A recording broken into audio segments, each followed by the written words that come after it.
we have basically hit the major points from objective number 6 in section 1 of the CSEC POB syllabus. And so today we are going to jump into objective number 7, which is differentiate among the types of economic systems. So today we are going to break down the four most popular economic systems out there, and we are going to state some advantages and disadvantages of each system. So yes, we're going to jump right into that right now. So let's start. Economic systems. So what exactly is an economic system? This is POB. If it was economics, then we would have gone way in depth with this thing. But it is POB, so we're gonna just give you, as usual, just the surface level for this topic: economic systems. So economic systems decide what should be produced, how it should be produced, and for whom. Or in economics, we have the three basic questions that an economic system answers: what, how, and for whom. What to produce, how to produce it, and for whom it should be produced. Those are the three questions that are answered by an economic system. So a country can choose whichever economic system it think is best for itself to answer those three questions: what to produce, how it should be produced, and for whom. And to that end, there are four major economic systems out there. Four major economic systems. But before we go on to that, let's break down economic systems some more. What you have to understand is that all countries around the world are governed, are run, are built upon a specific economic system. That economic system is the engine that is used to afford the citizens to produce, to consume whatever goods or scarce materials are available in that country.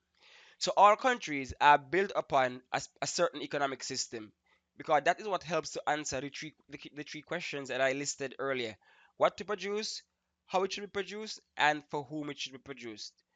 Okay, so if you're in a country, the government would have to decide, okay, should we produce agricultural products? Should we produce maybe a service, the tourism sector? Should we do construction? And if so, if we decide to go agriculture based, how should we produce these products? Should we go and basically take over all the arable lands and just put them under cultivation? Or should we just take a piece of the land, use the rest for housing, or just use that one to, produce whatever goods we are producing? And then the other question is, for whom? Would you produce agricultural products for the domestic economy or for a surplus to export? So these are just some questions that the economic system has to answer: what to produce, how it should be produced, and for whom.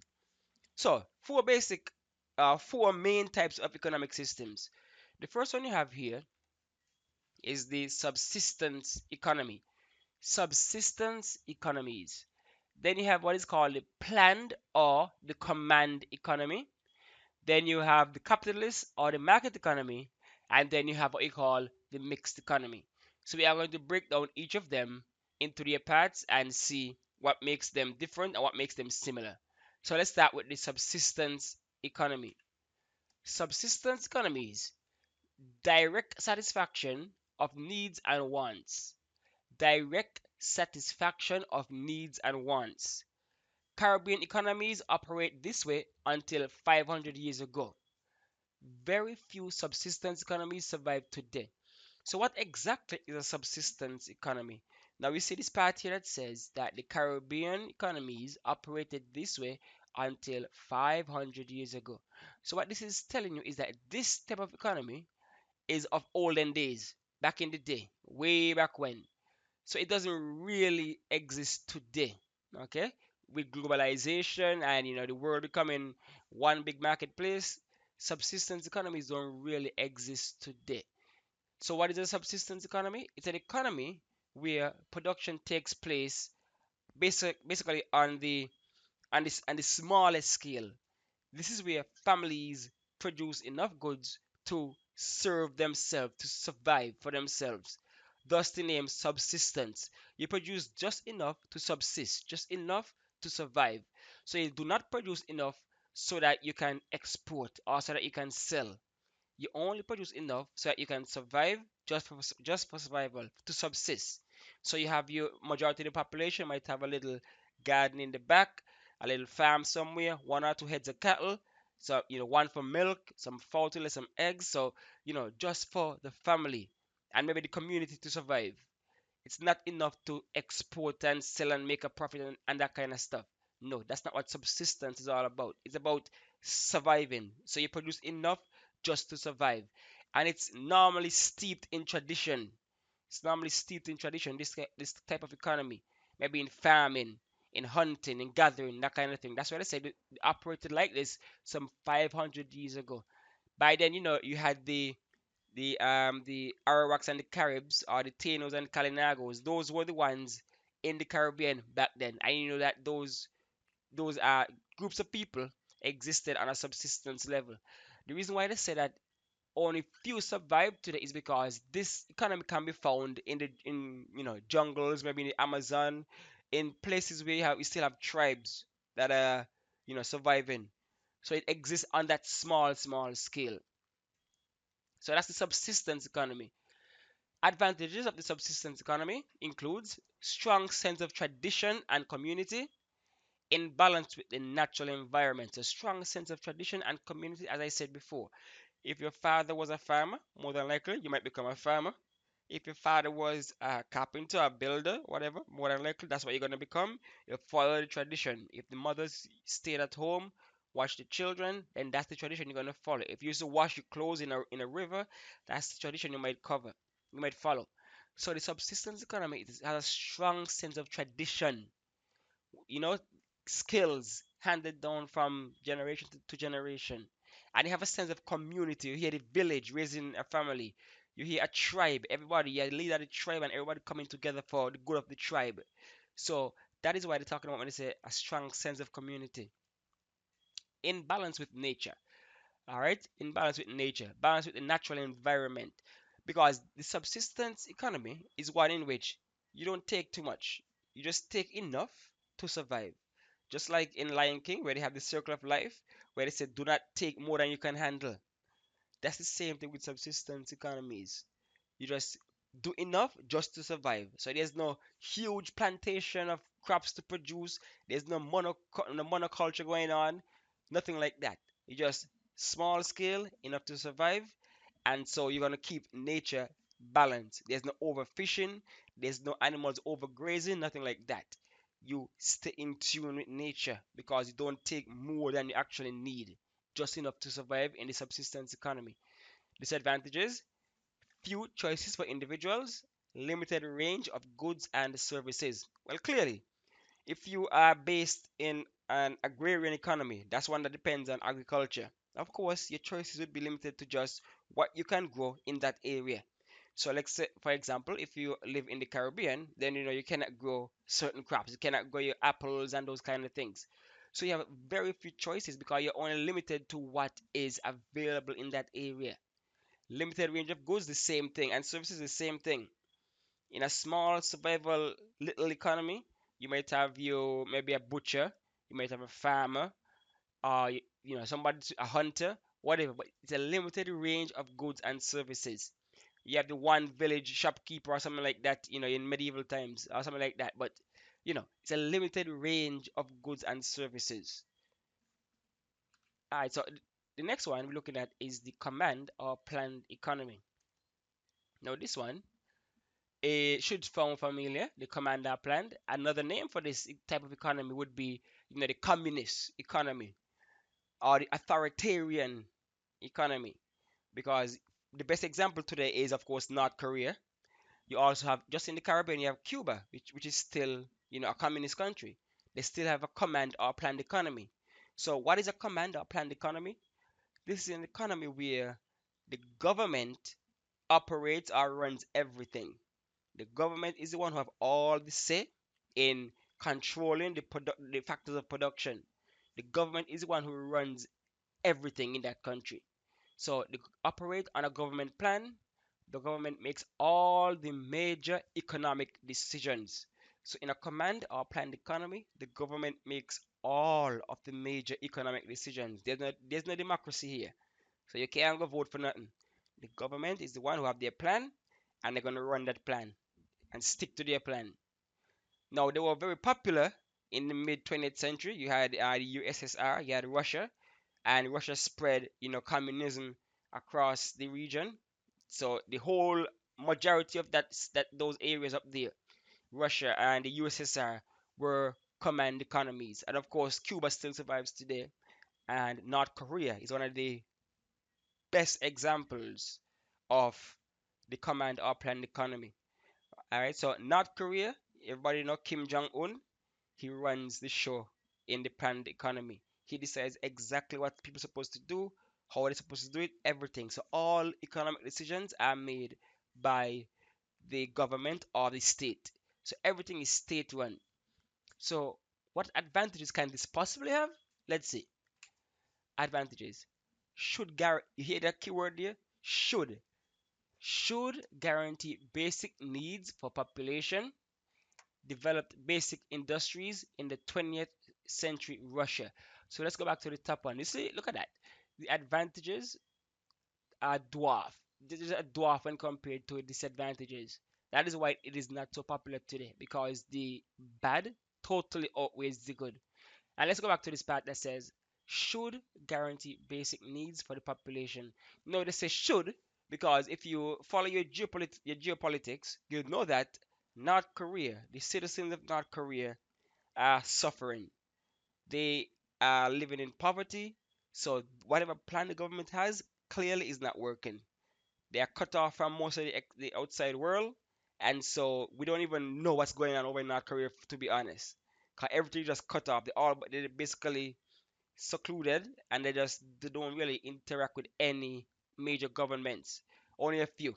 Them and China are still cool, but for the most part, they are strictly facing inwards. So, but still, we know that North Korea, the living conditions in North Korea are not the best. They are poor, and people are suffering, people are hungry. So that's where they say should guarantee basic needs of the population, because ideally the plan of a communist society is where everybody's equal. There's no very very rich and very very poor. Everybody's supposed to be on the same level. That's the idea behind communism. The idea that the common man can rub shoulders with the so-called, the more affluent persons. But as you can see, that's not the plan. That's not how it goes. Sometimes the rich, like for example in North Korea, the leader still has his own jet. He has his mansion that he lives in. He got his own military for himself, but the people are suffering while he's enjoying himself. So it should guarantee basic needs of population, but that is not the case because it's just not effective. They said developed basic industries in 20th century Russia. So Russia was basically the head of the movement, the head of this movement, this communist movement. You had other great, leaders in the past, like great thinkers like Karl Marx and those people who believed in communism, or sometimes we call it socialism today. So it was developed mainly in the USSR back in the 20th century, early 1900s. Disadvantages, so many, so many. Let's go through them one at a time. Few individual choices, limited range of goods and services, government controlled personal freedom, planning may be inefficient, fails to stimulate technology and innovation. So let's break it down. Few individual choices. Very similar to the subsistence economy, you have few choices in a communist system. Few choices. People, you have heard stories about Cuba, about North Korea, where you the choice of meals are not really that vast. The choice of clothing, the choice of many things are not readily available. So that's one of the problems with a command or planned economy. Few individual choices. You can't even really control your job per se. They might tell you, okay, you're gonna be this, you're gonna be that. You might not be able to control most of what your individual needs and that kind of thing. They don't really see the country as an individual. Everybody's supposed to come together and make for the betterment of the country and a whole. So few individual choices, limited range of goods and services. Again, similar to subsistence. Now, One of the problems why you have a limited range of goods and services would be the fact that most of these communist countries are cut off from the rest of the world. Because most of the world is pushing democracy, they tend to shun or open an embargo. For example, Cuba and America, there's a trade embargo between America and Cuba, which means America don't really trade their goods with Cuba. So Cuba would not have access to certain things that America or Americans have. Same thing with North Korea. They don't open up trade between these countries because they are communists and most of the people are pushing democracy. So of course you're gonna have a limited range of goods and services. You might not have the internet service that everybody else have. You might not have, Netflix. You might not have McDonald's. You might not have Pizza Hut. You might not have the financial institutions. You might not have the Microsoft or the Apple and those things in North Korea and those communist places. You only have domestically developed products. Next one, government controls personal freedom. Again, this is so much more evident in North Korea today, where the government actually controls how the people might behave. So the government actually would tell you, okay, we want you to stand in the streets and we want you to clap. This is what we want you to say every day about our government, about our leader. You have to praise them every day. So if you have an interview to do with somebody, international radio station or TV, this is are the words I want you to say. So the government controls personal freedom. You don't have any freedom per se in these kind of countries. You're under the thumb of the government. Okay, I remember when the leader for North Korea, when his dad died, and people had to be forced to line the street and cry for this man. They had to actually be forced to cry for him because if you don't cry, that shows disrespect, and then you might be executed. That is how brutal this thing is. You don't really have much choice. If they feel as though you're speaking against the government, you might be imprisoned or executed. That's how serious this thing is. All right, planning may be inefficient. Of course, like I said before, you see the results today. Most people are still living in poverty in North Korea because for whatever reason, the planning by the government is inefficient. Nothing is happening. So whatever they had in mind, it is not working. They don't have the knowledge. They don't have the know-how to get certain things done. Because if you're locked off from the rest of the world, you have no idea about best practices. You have no idea about the latest, in thinking, the latest technologies because you're set in your old ways. So of course your planning would be inefficient. All right, next one, fails to stimulate technology and innovation. So again, because you're cut off from most of the rest of the world, you don't really have the resources to stimulate, new technology, to stimulate innovation, because the government actually trying to tell you how to think, what to do. They instruct you on a variety of things.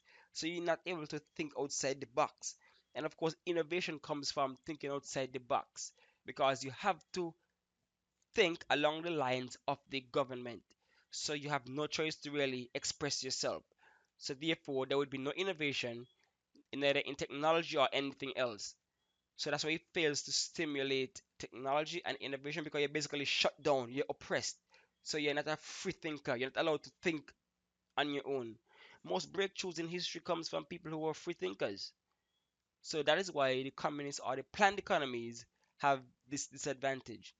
All right, let's now look at the other one, the capitalist or the market economy, the free market or the capitalist economy. Now, the best example of this is the United States because really and truly, there isn't a pure capitalist economy that exists today. There's not really a pure one.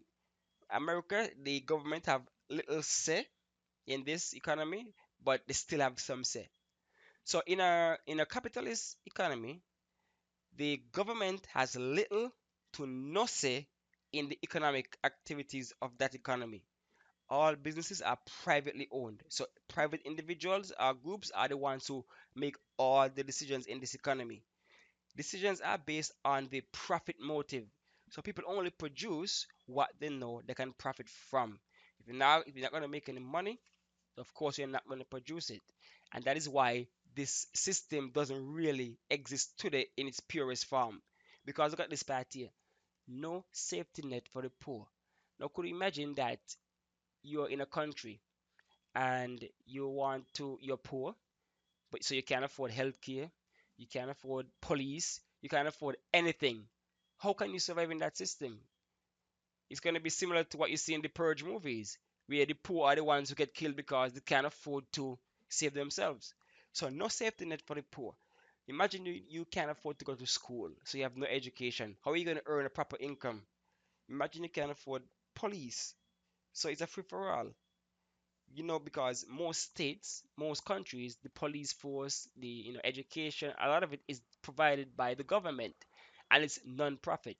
So ain't no private individual going to go into these businesses if they are not going to make any money in a capitalist economy. Few economies are 100% market based, as I said before. Few, hardly any. Some services are always government run because the government has to be in control, or else the poor is just going to suffer. For example, again, policing. If the government is not in control, you're going to tell me that the police only serves the rich. Now, what happens to the poor people? Same thing for schools. If you can't afford to go to school, but you're not going to get an education, so the government will take up that. Healthcare. That's a major issue again. If you don't have your free clinics and those kind of things by the government, then dog eat your supper. You cannot survive.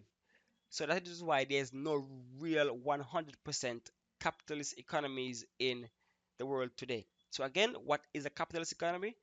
That's an economy where all economic decisions are made by private individuals. The government has little to no say in the economic activities in this system. That's the capitalist or the market or the free market economy. Now, some advantages and disadvantages. Advantages. Wide range of choices, of course. Look at America, look at England, look at most, look at those places. You have a wide range of choices. Hard for state to control personal freedom. Okay, most of the Caribbean economies, of course, the state cannot really control your freedom, so that's an advantage right there. Not saying we are capitalists, we're not capitalist economies. Competition stimulates efficiency and innovation. Consumer demands encourage goods and services which people want. So let's break them down. Competition stimulates efficiency and innovation. Now, that is why competition is good. Let's look at an example.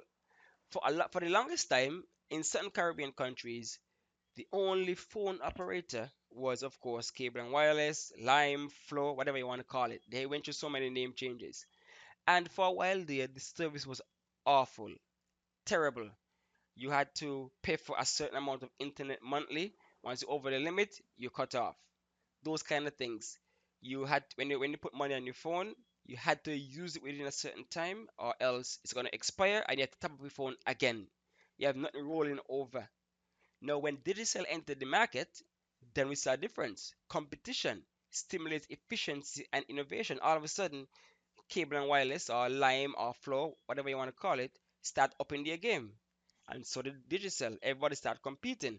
So now all of a sudden you have your minutes don't expire anymore until you use them totally off and things like that. You have more better handset. Then you have the fight from 2G to 3G to 4G. Now they're going 5G just now. So competition between those two companies help to stimulate efficiency and innovation. So that's a good thing in the capitalist economy. Next one, consumer demands encourage goods and services which people want. Now, in this, remember we said that one of one of the characteristics of a market economy is decisions are based on the profit motive. So, if people don't want something, why would I create it?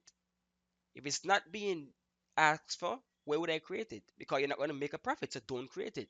So consumer demand, okay, what the consumers want, what they ask for, that's what encourages goods and services which people want. You're only producing the way enough for a fact people want and you can make money off of. So if you know you're not going to make any money and nobody asking for it, you're not going to produce it. Those are advantages right there. Disadvantages. Basic goods and services may be neglected, encourages wasteful use of resources for short-term profit, needs of poor neglected, cycle of boom and bust, state control is needed to control crime and violence. So let's break it down. Disadvantages, basic goods and services may be neglected. Like I said before, most of the basic needs, most of the basic goods and services that you need are not really profit driven. They don't really make money from that. Education, the policing, healthcare sector, maybe some of the utilities. You don't really make major profit from these things. So therefore, if you're not going to make any profit, people are not going to produce it because, like we said, it's a profit driven economy. So if you're not going to make any profit, then the poor is going to suffer because you don't provide the basic needs. Encourages wasteful use of resources for short-term profit. Of course, the main aim is to make a profit again.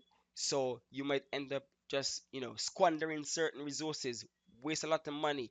You might end up spending a lot of money in marketing to try to outpace the other person just for a quick profit, for a profit in the short term. You're gonna have, so yeah, so a lot of wastage occurs in the short term just to make a profit. You're gonna waste your manpower. You're gonna waste your money. You're gonna a lot of exorbitant spending happening when you can use that money for better things. You can use that money to actually help with the police force, help with healthcare. No, you want to make a profit, so therefore you're short-sighted. So you spend all the money, use all the resources just to get a quick buck. All right, needs for the poor is neglected. I think we have said that before. That because it is all about money, money, money, people who can't afford are going to suffer. Cycle of boom and bust. In any capitalist system, you have what you call the business cycle. And in the business cycle, you have times when things are good. All right, you call it the boom, where everybody getting employed, everybody making good money, everybody buying up the stuff, so you keep producing more and more. Eventually, you're going to come to a point and then you have a bust or where the economy start going down. All of a sudden, people don't want to buy anything anymore. Everybody wants to save their money. People start getting laid off, and then the cycle continues. So you get laid off, and all of a sudden, you realize, oh wait, the economy is down. Let's do this to boost the economy. So you boost it again. You have the cycle of the boom again, reach to a pinnacle. Then you have the bust again. So it's a cycle, the business cycle, boom and bust. So you have the boom, then you have the bust that you normally call a recession.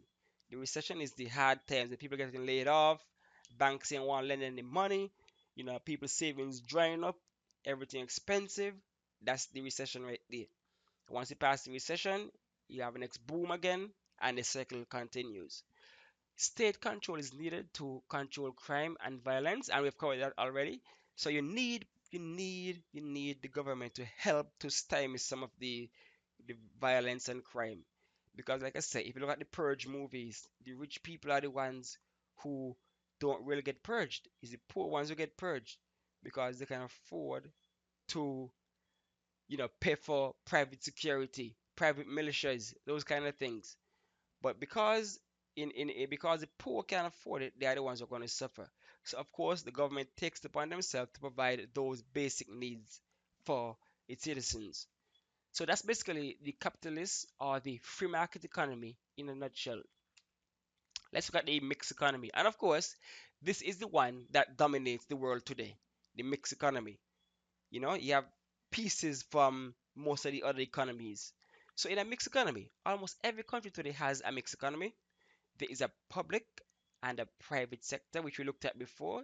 So you can check the video on public versus private sector to get a breakdown of the difference. The public sector provides social services and runs some businesses. The government facilitates private investment. The private sector runs most businesses. Taxation pays for the government services. So let's try and break it down. The first point you can understand, almost every country today has a mixed economy. All of the Caribbean countries, except for Cuba, they have mixed economies. You have a public sector, you have a private sector. The public sector is that part of the economy that is run by the government, run by the state. The public sector is run by the government, because the private sector is made up of individuals. So it's run by private citizens, private individuals. The private sector is run by private individuals or groups. The public sector is run by the government. The public sector provides social services and runs some businesses. And we all know this. We go to school on the government's buck. We have healthcare, you have free doctors. That's public sector doing. You have your parks, you have your play fields, all those things. That's the public sector doing. They provide social services. And of course, the government runs some businesses, some statutory bodies under the government control. You have certain utilities that the government handles. So your water, your lights, those things might be government controlled. The government facilitates private investment. What does this mean? What this means is that the government actually helps the private sector to do their thing. Because how can how can you build a business if you don't have any roads? But are you, as a private individual, going to put in roads for everybody? I don't think so. So the government going to put in the roads, and of course you're going to open your business on the road and where people have access to your business. So the government facilitates the investment. The electricity, you're not going to run electricity for everybody in the country as a private person. No, the government runs electricity. You go into you log on into the grid and you operate your private business. So the government facilitates private investment. Without the government, a lot of these self-made people won't be able to survive. Private sector runs most businesses. That's what we said before. Most businesses are run and operated and owned by the private sector. Taxation pays for most government services. So the main source of revenue, the main source of funding for the government or for the public sector comes from taxing both individuals and taxing the businesses. Advantages and disadvantages of the mixed economy. Of course, like everything, you have both sides. Advantages combine strong points of the other systems, combines personal freedom and respect for law. Public sector protects poor and the vulnerable. Private sector stimulates choice and competition. Both sectors are partners. So as you can see, this one has most of all they have the greater advantages compared to the others. So it combines the strong points of the other system. So it has some sense of capitalism where you have private sector and people can actually do their own thing, but you cannot just do it as you like. You have to do it within the law. And the law is governed by the government or the state. So personal freedom and respect for the law. So you might have freedom of choice, freedom of speech, but up to a certain point. You cannot step on other people's rights. You cannot go against the law. So unlike the communist system where you have no freedom of no personal freedom, in the mix you do have some personal freedom, but to a certain degree. Just like the communists, to a certain degree, you still have the rule of law you have to follow. The public sector protects the poor and the vulnerable, so thank goodness for the public sector, or else the poor would suffer. So the poor under the communists, they are looked after, but under the capitalists, the poor is ignored because it's a profit thing. Now for the mix, you have a little of both.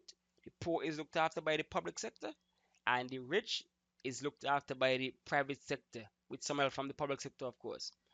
The private sector stimulates choice and competition, and I gave you the example of Lime and Digicel, where both companies operate within the mixed economies of the Caribbean. So they are private companies, but they operate within the mixed economy.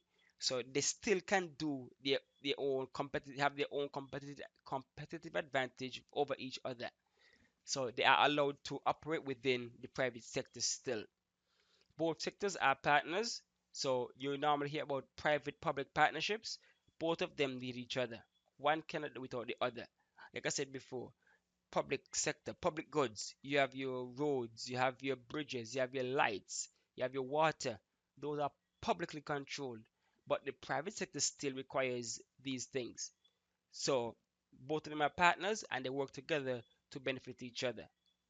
Disadvantages: public sector may lack funding to provide services, public sector may be inefficient, private sector may evade taxes and regulations, corruption may damage relationship between public and private sector. So let's look at what they're talking about here. Public sector may lack funding to provide services. So the public sector, a lot of governments in the Caribbean for sure are carrying large national debts. And if you have a large debt, then you cannot really provide all the services that the population needs from you. You cannot, provide adequate health. You cannot provide adequate, resources for the police to do their job efficiently. You cannot provide, adequate supplies for schools. Sometimes teachers have to buy their own supplies and things like that because the government have to spend some of the money to service these huge debts. So sometimes the public sector may lack funding to provide the necessary services. And that is why you might still have some private universities, some private high schools, some church funded schools, Catholic schools and stuff like that, because sometimes the public sector just doesn't have enough money to provide certain things at an efficient level. Public sector may be inefficient. Of course, anybody who would have gone to a government establishment knows that the government is so inefficient. There's so much regulation, so much bureaucracy, so much paperwork, so much red tape you have to go through. It might take you 10 weeks to reach a decision within the government because you have so many layers you have to climb up. You're trying to get you to work for the government, you're trying to get paid. This check have to be signed by 10 million people. So it's a very inefficient system in a sense, because again, it's based on a lot of people are politically appointed, and as such, they don't care about their job, so they would do it in an inefficient manner because they cannot be fired because it's a votes thing, right? Private sector may evade taxes and regulation, and we hear about that all the time. Large companies, they would just go and put their money in a tax haven somewhere, Cayman Islands, somewhere in Scotland, Switzerland, somewhere, Swiss bank account, just to not pay taxes. This is an epidemic in the United States right now, where a lot of the big companies like your Apple, your Amazon, and Microsoft, they try to evade taxes by, doing the charity thing or putting their money in some offshore account somewhere so that they don't have to pay the taxes that they owe the government. So that's a problem they have for real. Corruption may damage relationship between public and private sectors. All right. Sometimes you have, people getting their palms greased to do certain things. You want to bring a new business on the island. You go to the Minister of Trade and you say, look here, I got $1 million for you if you help me to sign this contract or if you help me to bypass this regulation. So corruption can damage this relationship between the public and the private sector. People taking bribes and those things to benefit certain private institutions. So that's basically it for the types of economies. And like I said, because it's POB, we're not going to go too in depth. But when we're looking at our economics syllabus later on, we might go a little more in depth for some of these things. So just a quick recap: economic systems. An economic system is a system that is used to answer three basic questions: what should be produced, how it should be produced, and for whom. For whom it should be produced. Economic systems, there are four main ones. You have the subsistence economy, the planned economy. On another name for the planned economy is the command economy, or the communist system, or the authoritarian system. Then you have the capitalist, or the market, or the free market economy. Capitalism, the free market. Then you have, of course, the mixed economies, which are a combination, take piece from each of the ones above and mix them together to be the economy. And this is the most popular one across the world, whereas subsistence and command economy are the ones that are basically extinct, soon extinct. All right, so that's basically it for the types of economies. So feel free to like, subscribe, and hit that notification bell for when the next video drops.